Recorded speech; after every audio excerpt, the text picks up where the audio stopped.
I'd just like to share one of the worst calls I've ever had in my life. Many of us have had bad news in phone calls. Sometimes it's expected, sometimes it's a total surprise. It was with someone who's in the chamber here.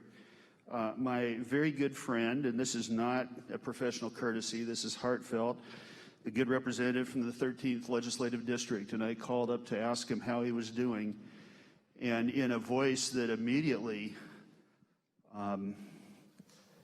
caused a great sense of despair in my heart because it was so weak, he said, I'm doing fine, J.T., but I'm in ICU. That was a bad call, and it just illustrates the things that are happening to us all around. The impact of COVID has divided us like nothing ever has before. I tell people that anything that isn't perfect is 10 times harder because of COVID.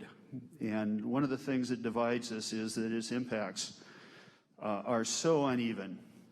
We know that the impact of the disease itself in terms of mortality rates and bad outcomes that can affect people for the rest of their lives is very uneven. It strikes people that are older, strikes people that have other health challenges, and it strikes some ethnic groups much harder than others.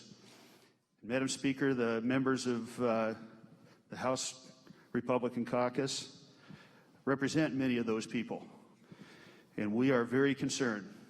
The other thing that divides us is the fact that the burden and the cost of COVID is falling so unevenly as well. For many of us, the paycheck continues. The job might be modified, but it's still there. You have a sense of belonging, a sense of being needed. But for others in our economy, a narrow group, all of those things are gone. The work is gone. Sometimes the thing that you spent your whole life building is gone or nearly gone.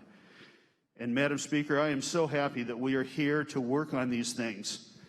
We're here for the people of Washington. I wish we would have been here long before now, but we're here now, and we are ready to go to work.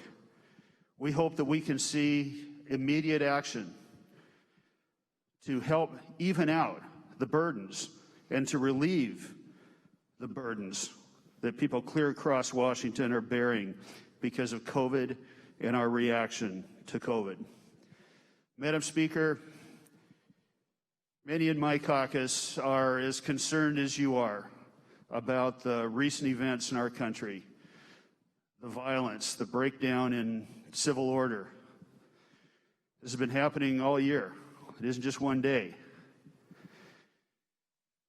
I think everyone expects us, even though things are 10 times harder in a time of COVID, to be better. Madam Speaker, we have a lot of security around us today. But one thing that we've got to remember in the middle of all of this, and it's hard when you've got these people that are here to protect the building, it's not about us, Madam Speaker. It's not about our egos. It's not about our individual agendas or even our party agendas. It's about every single person in the state of Washington that's bearing a burden that is much harder than it used to be. We have to do everything that we can to give them faith, to let them know that they have a voice. They won't always win. We certainly don't always win here, but they have a voice. And it's important for every single one of us, majority or minority, to recognize that and honor that.